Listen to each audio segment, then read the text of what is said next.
Hare Krishna, Srila Prabhupada ki jai. So today we will discuss Narad Bhakti Sutra 52, which is Muka Aswadan Vat. The translation is as follows: trying to describe the experience of pure love of God is like a mute effort to describe what he tastes. ओम ज्ञानतिमिरान्धस्य ज्ञानाञ्जनशलाकया चक्षुरुन्मीलितं येन तस्मै श्री गुरुवे नमः। श्री चैतन्य मनोभीष्टं स्थापितं येन भूतले स्वयं रूपा कदामयं ददाति स्वपदान्तिकम्। श्री कृष्ण चैतन्य प्रभु नित्यानंद श्री अद्वैत गदाधर शिवासदि गौर भक्त वृंद। हरे कृष्ण कृष्ण कृष्ण हरे हरे, हरे राम राम राम हरे हरे। वैराग्य विद्या निज भक्ति योगा शिक्षार्थम एकः पुरुषा पुराना। श्री कृष्ण चैतन्य शरीरधारी कृपां बुद्धिर्यस्तम अहम प्रपद्ये। नमो विष्णु पादाय कृष्ण प्रेष्ठाय भूतले श्रीमते भक्ति वेदांत स्वामिनिति नामिने नमस्ते। सारस्वते देवे गौरवाणी प्रचारिणे निर्विशेष शून्यवादी पाश्चात्य देश तारिणे। हरे Krishna. So in Sutra 51, Shri Narad said that the pure love of Godhead is anirvachaniya, cannot be described. And now Shri Narad is giving an example. What does it feel like? So here he says that trying to explain pure love of Godhead is like a mute, a dumb person trying to explain how the food that he has just eaten, how does it taste like. So that's the sutra, and we will discuss this sutra from different perspectives, and we will bring out various incidences in Bhagavatam, in Chaitanya Charitamrita, Chaitanya Bhagavat, Brihad Bhagavatamrita, and then try to see what is it actually mean when Shri Narad is saying that it is as good as a dumb person, a mute, trying to explain what does it taste like to eat a very nice food. And then in the end we will raise a very important question, and that verse that raises that question, it has the answer to the question also. So we will discuss that and then we will conclude. So when we talk about a devotee acting as dumb, we have many examples in our scriptures. We have example of Shri Rishabdev, who after taking Vanprastha, he acted as a dumb person. And we know the example of Jad Bharat Maharaj, who right from the birth he acted as dumb. Even though he was super intelligent, still he acted as dumb so that others may not disturb him. His father did try to teach him the ways of life, did try to teach him Vedic knowledge, but Jad Bharat remained oblivious to the whole situation. In fact, it is mentioned in Bhagavatam that his father told him, look, you wash hands after eating, or you wash hands after shauch, but Jad Bharat will wash hands before evacuating or before passing water. He will do exactly the opposite.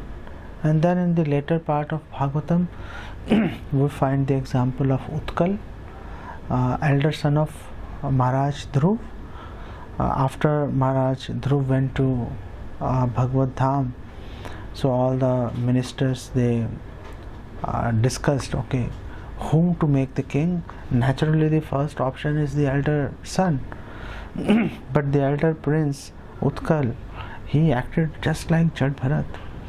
Even though he was very intelligent, he didn't display any indication wherein they can actually determine that he is intelligent. So they gave the kingdom to Utkal's younger brother, and these three devotees, these three persons' life, we see that they spend their lives undisturbed, even though we find that Bhagwan Rishabh, he gave knowledge to his sons, and we see that Jad Bharat gave spiritual instructions to Maharaj Rahugan, but then those were one of case in their whole life, and after especially Lord Rishabdev, after he took Vanaprastha, after he retired from the active king's duties, nobody knows whether he really imparted the knowledge to somebody. People were thinking he is a crazy person moving here and there without any particular motive. So one reason is that, and then let's look at other instances where the devotees express. So one reason why it is inexpressible, it cannot be described, is because the devotees, even though they are as learned as Lord Brahma, they feel incapable of describing the full glories of the Lord, full glories of the devotees, and full glories of the interaction between the Lord and his devotees. For example, Lord Brahma, right in the beginning of Bhagavatam, actually he mentioned this statement more than once in Srimad Bhagavatam, it is recorded. Initially he said in Bhagavatam 2nd canto 7th chapter 40th verse, wherein he says Vishnor no virya gananam katamo arhati yah parthivani api kavir vimame rajamsi chaskamba yah swa rahasa स्खलता त्रि पृष्ठम यस्मात्रि साम्य सदनाद उरु कंपयानम.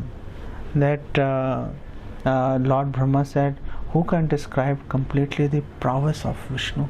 Well, this is basically a rhetorical question. Who can describe it? Basically it means most of the times, and we will have this question raised again and again during this discussion. Whenever it is mentioned, who can describe, actually it means nobody can describe. That's the way it goes, you know. So Lord Brahma says even the scientists who might have counted the particles of the atoms of the universe cannot do so, because it is Vishnu only who in his form of Trivikrama moved his leg effortlessly beyond the topmost planet Satyaloka up to the neutral state of the three modes of material nature, and all the planets were moved. None of the planets could remain in their designated orbit or place. When Trikarma, Lord Vamana, when he took the form of Trikarma, then he measured, he covered the whole world, whole universe in only 2 steps, and then he asked Bali Maharaj, okay, where should I put my 3rd step? So that's Trivikrama.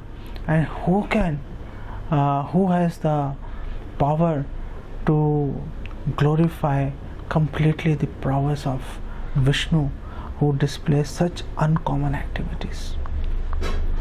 Same sentiment Lord Brahma expresses after Brahm Vimohan Leela, when in 10th canto 14th chapter, wherein he says, well, let the scientist, let somebody who is very intelligent, let them count all the atoms in the universe, let them count all the particles of snow, and let them count all the rays in the sunlight, but I am damn sure that nobody can count the glories of Lord Krishna.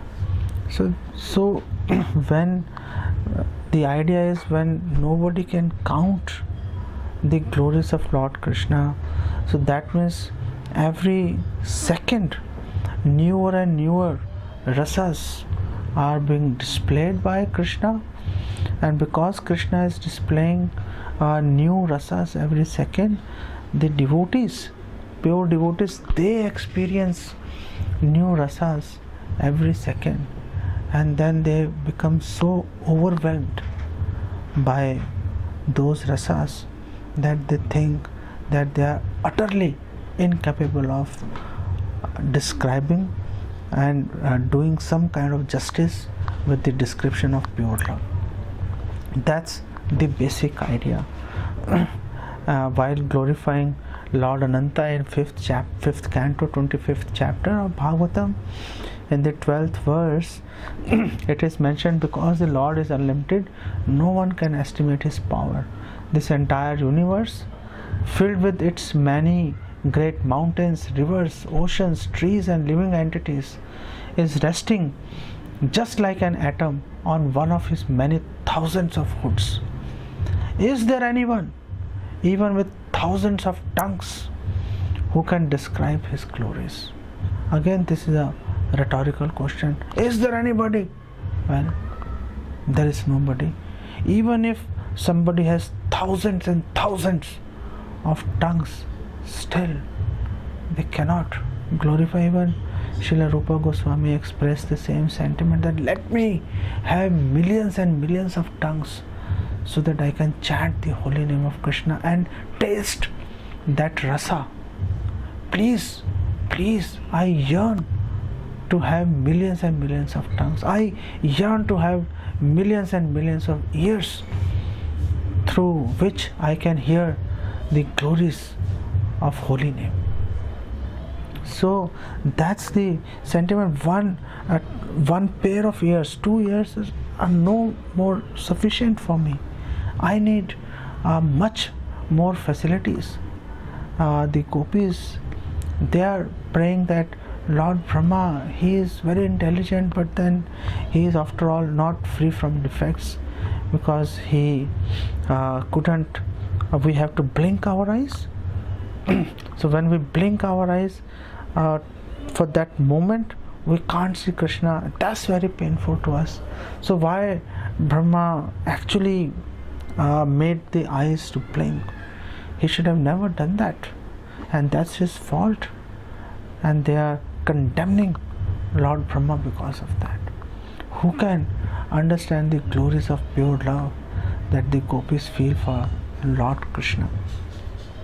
Krishnadas Kaviraj Goswami, right in the beginning of Chaitanya Charitamrita, Adi Leela, he was describing the glories of Advaita Acharya, and actually he did describe the glories of Advaita Acharya, and he did describe the glories of Lord Nityananda. He did speak about Murari Gupta, and every time he spoke of these associates, Lord Nityananda and Advaita Acharya and the associates, every single time Krishnadas Kaviraj Goswami expressed his inability to do justice with the job of glorifying them.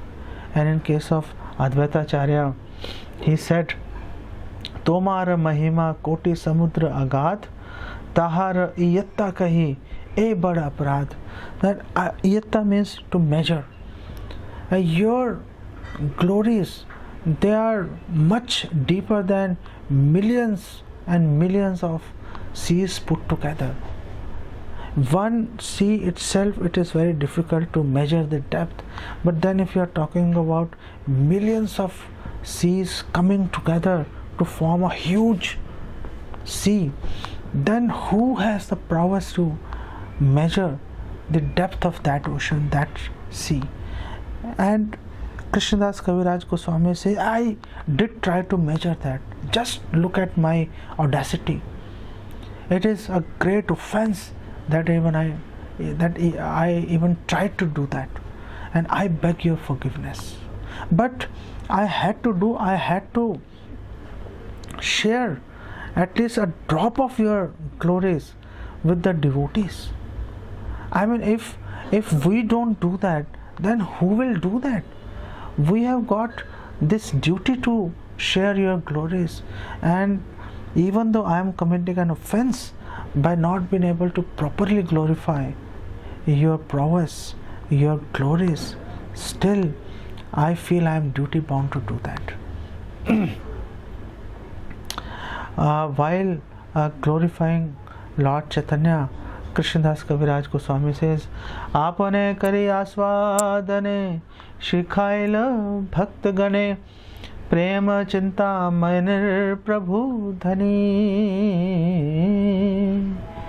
That Lord Chaitanya, he is himself tasting that sweet rasas of pure love of Godhead, and also he is teaching his direct disciples.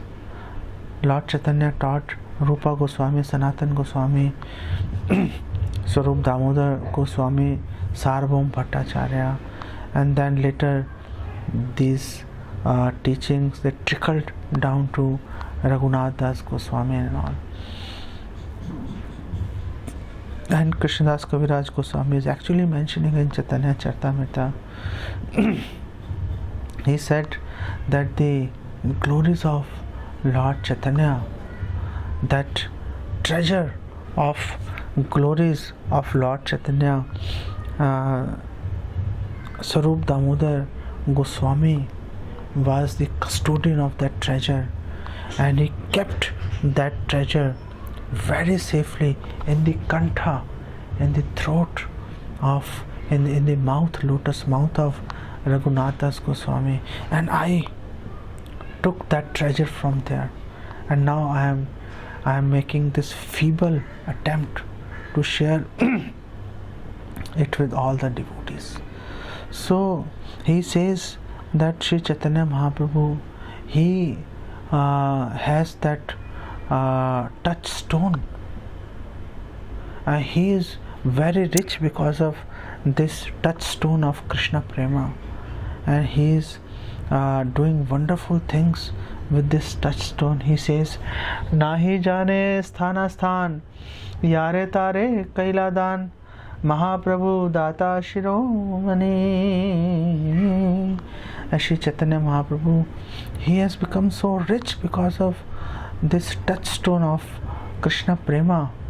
However, he is not looking at who is Patra, who is not Patra, who is eligible, who is not eligible, and he is just distributing to anybody who comes in contact. In fact, in Bhagavatam 11.5.34, it is mentioned that not only anybody who is coming, Mahaprabhu is given. Actually, Mahaprabhu is chasing the fallen souls, Maya Mrigam. He is chasing them, and he is forcibly delivering this pure Krishna Prema to everyone. Even though people are not willing, still he is forcibly doing that. And Krishnadas Kaviraj Goswami says, Mahaprabhu is Data Shiromani. He is the topmost bestower of love of Godhead. And further he says, Ai Gupta Bhav Sindhu, Brahmana na paye ek bindu, Hena dhana vilail samsare. That this rasa of pure love of Godhead, it is very, very confidential. Even Brahma is yearning for that, and Brahma, he cannot find a drop of the love of Godhead And look at Sri Chaitanya Mahaprabhu. Belial, he is just distributing like anything in this material world. What's happening? And further he says, Aiche Dayalu Avatar, Aiche Data Nahiyar, Guna Keha Nare Varni Bare. And he says, such level of magnanimity, the willingness to distribute the wealth, and such type of the desire to help others. What else personality possesses such a wonderful quality? And Krishnadas Kaviraj Goswami says that to describe the qualities of such a magnanimous person who has the power, nobody has that power. And this is from Chaitanya Charitamrita Madhya Leela 2nd chapter, 82nd verse, and there is this 83rd verse also, which we'll discuss right at the end of the lecture, and then we'll conclude at that. Let's look at more examples why Shri Narad is saying that the devotees, even those who experience the pure love of Godhead, they cannot describe like a deaf and dumb person. So one reason is that the pure devotees, those who are actually experiencing, they feel that they do not have enough time left, and because they feel that way, they try to give a synopsis of the synopsis. Already it is summarized. We have already discussed. Lord Brahma says nobody can explain in detail. So whatever is discussed, whatever has been described is already a synopsis. But the devotees, they actually try and give a synopsis of this synopsis, feeling afraid that they may die anytime, and they want to give the world a glimpse of what pure devotion is. And that's exactly the sentiment that Krishnadas Kaviraj Goswami is explaining in Antya Leela, and he says, Shesh Leela Sutragan Kailu Kichu Vivaran Iha Vistarite Chit Haya. That I have already described the Antya Leela pastimes of Sri Chaitanya Mahaprabhu. I have this great desire in my heart to explain all these pastimes in detail.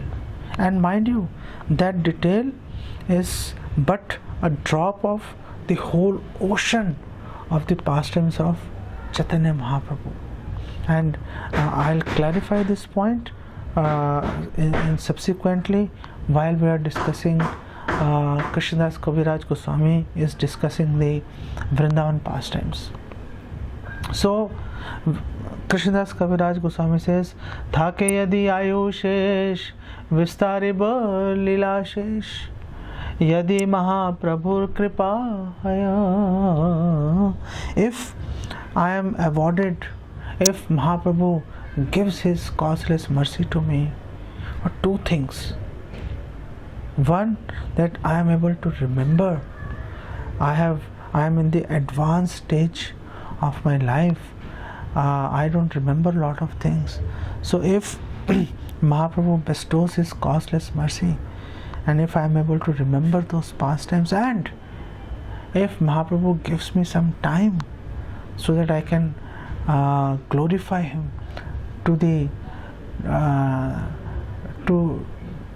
so that my heart feel contented, my heart is satisfied that at least I have done something to glorify. Even though I couldn't glorify completely, still I did something to glorify Lord Chaitanya. So I want to do that. I want to explain in more details the Antya Leela, provided Sri Chaitanya Mahaprabhu bestows his causeless mercy. When Chaitanya Mahaprabhu went visited Vrindavan, so during that explaining those pastimes, Krishnadas Kaviraj Goswami says, Vrindavan gaman Prabhu charitra anant sahastra vadan yar nahi panayant. And he says that Sri Chaitanya Mahaprabhu's visit to Vrindavan, during Vrindavan Yatra, Mahaprabhu's charitra, his activities, they were very wonderful activities, very wonderful, and he did so many pastimes, unlimited pastimes during his visit to Vrindavan. Sahasravadan yar nahi pan ant. And if somebody has thousands of mouths, thousands of bodies, and they glorify him continuously, still they won't find an end to the pastimes that Lord Chaitanya performed during his Vrindavan Yatra. And further he says, Taha ke kahite pare kshudra jiva haya, that I am a lowly, I am a tuch, I am a very niche, lowly person, and how can I explain all those pastimes? Dik darshan kailu mui sutra kariya, that I have only given some indication, giving in sutra rupa, giving in the synopsis of those pastimes. And further in Antya Leela, Krishnadas Kaviraj Goswami says, Prabhura viraho numad bhava gambhira, that the ecstasies that Sri Chaitanya Mahaprabhu experienced, born out of the vira, the separation from Krishna, those are very grave, very deep pastimes. Bhujitena pare keha yadyapi hai dhira, that even if somebody is very intelligent, very sober, and he is focused, still it is very difficult to understand those pastimes, those ecstasies that Lord Chaitanya was experiencing at that time. And further, Krishnadas Kaviraj Goswami says, Bhujitena pare yaha varnite ke pare, that if somebody cannot even understand, how can he describe? It is not possible to describe unless somebody can really understand. And in the previous prayer he says, well, who can understand? Nobody can understand. And if somebody cannot understand, how can he describe? And further he says, Sai bhuje varne chaitanya shakti dena yare, only that person can understand, only that person can describe a fraction of a drop of Chaitanya Mahaprabhu's pastimes, whom Lord Chaitanya bestows his mercy. Lord Chaitanya empowers that person to be able to do that. Only that person can understand and describe. Tar Shakti Vina Nahe Tar Parvatan. Nobody can describe, nobody can preach without being empowered by Lord Chaitanya himself. That's the idea. In Brihad Bhagavad, we'll discuss 2-3 verses from there in the same sentiments, and where it says, Shri Krishna Namamritam Atma Hridayam Premna Samaswadan Bhangi Purvam Yat Sevyate Jihvi Kaya Aviravam Tasya Atulam Jalpatu Ko Mahatvam. He says that when relished with love in countless ways through service rendered constantly by the tongue, the nectar of Shri Krishna's name delights the heart. Now this is very important line actually. Our heart can feel delight, can feel the pleasure the Krishna Prema bestows only when we engage in the service of Krishna. Unless we engage our tongue in the service of Krishna, our heart cannot feel content. But it means that even when we chant, we cannot try to overpower the Harinam and think that I will not forget Harinam. That's not the idea. We cannot become master of Harinam. We have to serve Harinam. Actually, we have to be a servant of Harinam, and we have to chant Harinam as a servant. What it means, that we have to chant Harinam for the pleasure of Lord Krishna. We have to chant the Harinam so that let Lord Krishna hear his names and feel happy. Now, an example is given that as in complete darkness we cannot see anything. However, if sun can see something, we can also see that thing. When sun sees something, that means there is sunlight, and then our eyes also get that power to see that thing. Similarly, all our senses, they are servant of Shri Krishna. Rishikesh Sevanam Bhakti Ruchite, that with our senses we have to serve the master of senses. That means if the master of senses hears, then our sense of hearing, our ears will become empowered to hear Harinam. So if we chant in a very humble manner, without any desire for prestige and worship or money, wealth or followers, then as a humble servant we can try to please Krishna by chanting his names, and when Krishna hears, then we will get the ability to hear, and we will also hear. And if we try to do that, then we see our chanting will improve. It is also mentioned in our scriptures, Ata Shri Krishna Namadi Na Bhaved Graham Indriye. With our senses we cannot measure, or we cannot absorb, we cannot realize, we cannot feel Shri Krishna Nam, the names of Krishna and his other qualities. However, if we engage our tongue, Sevan Mukho hi Jivado Swatah ev Spurtyada, if we engage our tongue in the service of Krishna, then Swatah ev Spurtyada, then automatically it will be revealed to us. It will reveal that glories of Harinam, glories of beauty of Krishna. It will be revealed in our heart automatically. Why? Because the master of senses is now pleased with our humble service. That's the attitude through which we should actually chant the Harinam, and this is the attitude which Krishna appreciates. And when Krishna appreciates, when Krishna is pleased, then obviously we will have no problems in chanting the names of Krishna day and night. Kirtaniya Sadahari. Then we will be able to chant incessantly the names of Krishna.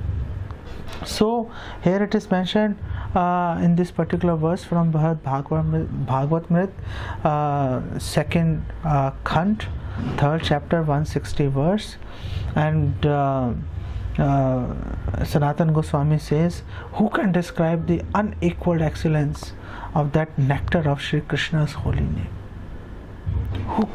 Who has that power? And further in Bhagavatamrita, in 3rd Khand, 3rd part of Bhagavatamrita, 5th chapter, 75th verse, Sanatana Goswami says, well, why prema cannot be described? Because prem udrek paripak mahima ken varnetam yah kuryat param isham tam sad bandhum eva laukikam Why it cannot be explained? Because it holds such a great power. It is very difficult to comprehend the power the pure love of Godhead possesses. And Sanatana Goswami says, who can describe the greatness of mature perfection of love of God, which makes the Supreme Lord act as if an ordinary good friend? And we know that Krishna acted as a messenger, ordinary messenger for Pandavas, and he went to make peace with the Kauravas to Hastinapur on behalf of the Pandavas. I mean, anybody could have gone, but Krishna willingly, he said, okay, well, I'm willing to go. I'll go. Let me try. That's the power of affection, love of Pandavas.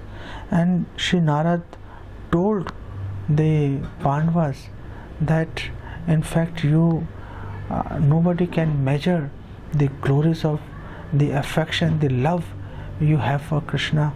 Krishna slept with you, Krishna, you ate food together, you joked together, and Krishna helped you in every step of the life.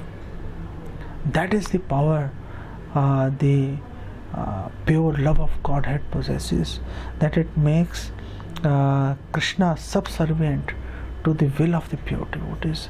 So something which possesses such kind of prowess, such kind of magnificent power, who has the ability to describe its glories? That's the sentiment Sri Narad is expressing. And even Brahma is bewildered. Even Brahma is confused as to what's happening in Brahma Vimohan Leela. Brahma is confused. He is looking at Krishna as a boy, and he is thinking, oh, what kind of activity is he doing? They are snatching food from each other's mouth, and they are happily and blissfully, ignorantly engaged in tending the cows. Where is his study of Vedas, or where is his Aishwarya? I can't see that Aishwarya. And he had the audacity, being bewildered by the Yog Maya potency of Krishna, he had the audacity to steal the calves and his friends. And then it is mentioned in Brihad Bhagavatamrita, third Khanda, third part, 5th chapter, 124th verse. It says, Brahmapi yam viksha vilasa madhurim mumohatam varnaitum nuko arhati kva satma vatsarbhak रूप धारिता क्व मुग्धवत तत्सखी वत्स मार्गणम. He says, who can describe the charm of those pastimes which bewildered even Brahma when he saw them? Krishna himself assumed the forms of the calves and the cowherd boys, and yet he went to search for his friends and calves like an innocent child. Now, how can it happen that somebody expands in millions and millions of calves and the cowherd boys, and still he is anxious to find his friends and calves?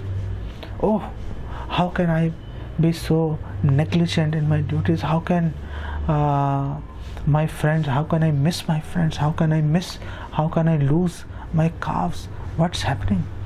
And Krishna was worried. I mean, what's happening? What should I do now? What will the Brajvasis think? So, by fear of the feelings of Brajvasis, Krishna expanded himself and let the Brajvasis feel no pain whatsoever. And he also did he accomplished a lot of other purposes during this particular pastime. And why it is difficult to understand, why somebody cannot explain? Because it is full of contradictions. apparently something else is happening, internally something else is happening, and even internally there are lot of contradictions in the bhavas. And it is mentioned in again Brihad Bhagavatamrita 3rd Khand 5th chapter 161st verse, Tesham tad asaktir api kva vachya ye nand gopasya kumaram enam premna vidanta bahu sevamanaha sada mahartyev nayanti kalam. Who can describe the Brajvasis' attachment to Krishna? In their pure love, they know him only as the young son of Nandagopa. And though fully blessed with that love, they spend all their time in great distress. And it is not that the Brajvasis, including gopis and the elderly gopis and all the male gopas, that they were in great distress after Krishna left from Mathura and then subsequently to Dwarka. They were feeling great distress even during the time Krishna was present in Braja. When Krishna was going for tending the cows with his friends, all the Brajvasis and gopis, they suffered great anxiety. Now this anxiety is born out of great love. This anxiety is born out of great affection and great rasa for this pure love of Krishna. And if somebody is elevated to the level of pure love, I mean, he is expected to feel great happiness and the Brahm Jyoti to merge in the impersonal light of Krishna. That happiness is nothing compared to the happiness a devotee finds in the pure love of Krishna. And that happiness, when that is the greatness of that happiness, how can the Brajvasis, how can the associates feel such a great distress? We find even in Chaitanya Leela that all the devotees, all the associates of Lord Chaitanya, they were always in great distress. What will happen? I mean, we cannot control the ecstasies of Chaitanya Mahaprabhu. I mean, he somehow mysteriously vanishes from Gambhira and then he drowns in sea, and they only to be found out in Bhubaneswar, many miles away, in a very strange state. So they were always very anxious. So why when the pure love, when it is supposed to bestow the highest level of happiness, how come they are in distress? And when Lord Krishna dispatched Uddhava to Braj to console all the Brajvasis, and when he came in the audience of gopis, including Srimati Radharani, and he tried to console them, then Srimati Radharani asked him, are you new to the love of Krishna? Are you new to this whole pastimes of Krishna? No, I mean, I can see you suffering greatly because in the separation of Krishna. And Srimati Radharani said, well, who wants Krishna here? We don't want Krishna here. Well, then what's happening? Then Srimati Radharani told him, look, we are happy in the happiness of Krishna. If Krishna doesn't want to come here, we are happy in his not coming to Braj. And if he wants to come here, we want him sooner than ever. If he wants to come tomorrow, he should come today. If he wants to come today, he should come now itself. We have our happiness is, we extract our happiness from the happiness of Krishna. We do not have any independent happiness.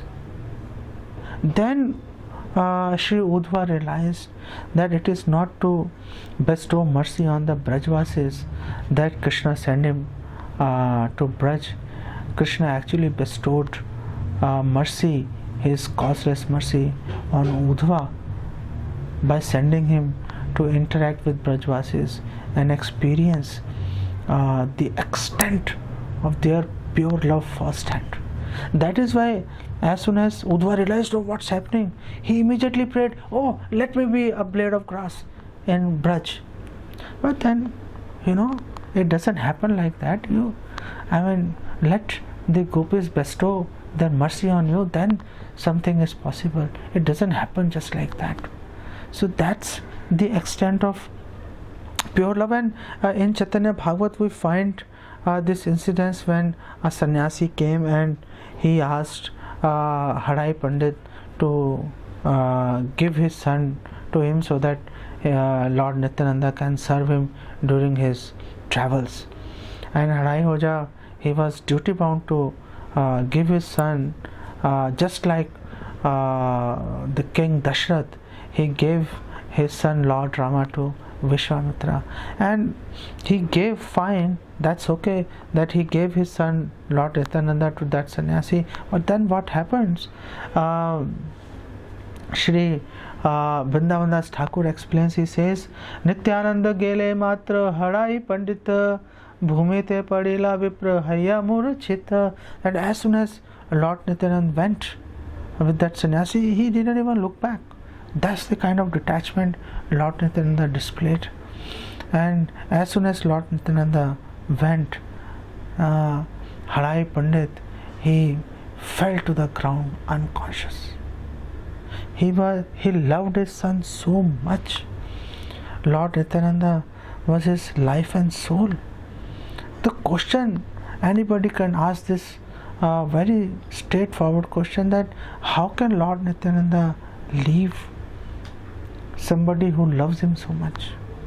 Well, this is the inconceivable prowess of Lord Nityananda, Lord Chaitanya. That's how it happens. Lord Chaitanya left his widow mother and his newlywed wife and took sannyas. How can he do that? Who can understand the prowess of Lord Chaitanya and Lord Nityananda?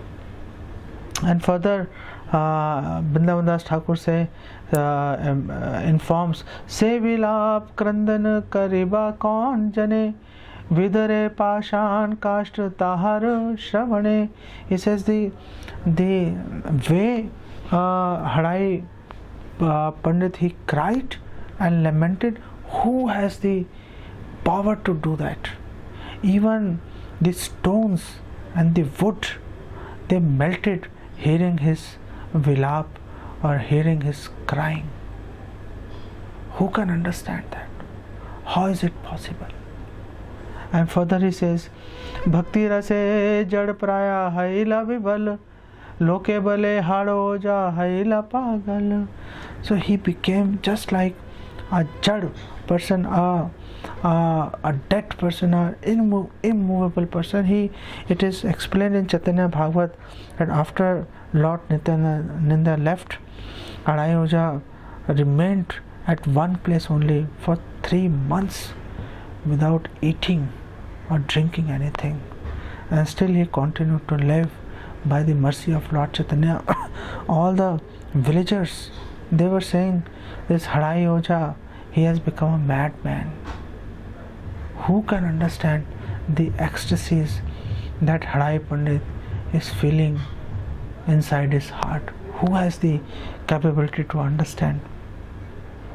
And so we will come to the last part of the discussion, wherein we are saying that Shri Narad said that a mook person, a dumb person, how can he explain the taste he is relishing while eating a wonderful feast?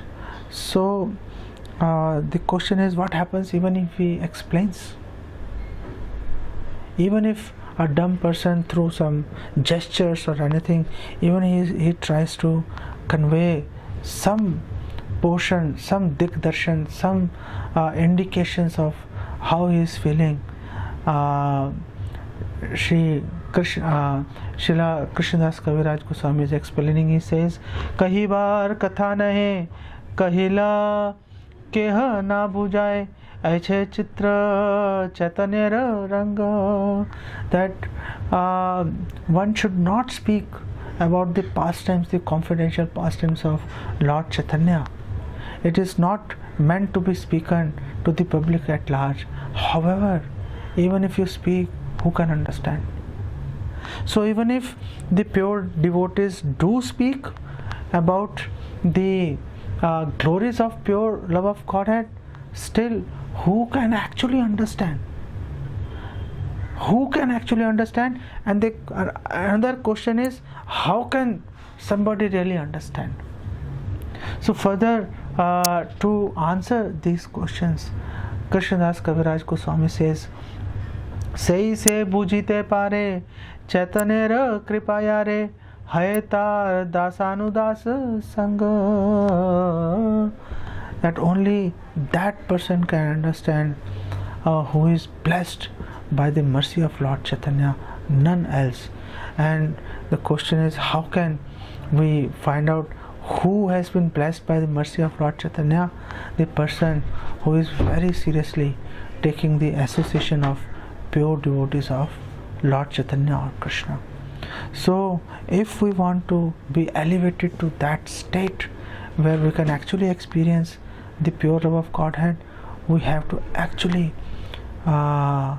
take the association of pure devotees very seriously, and we have to take the association at whatever the cost may be. Don't be bothered about the repercussions.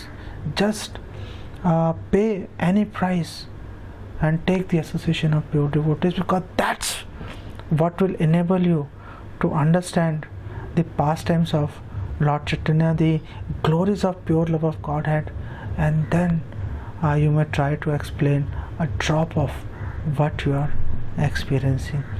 So we will end this discussion here. Many thanks for hearing. All glories to Srila Prabhupada. Hare Krishna.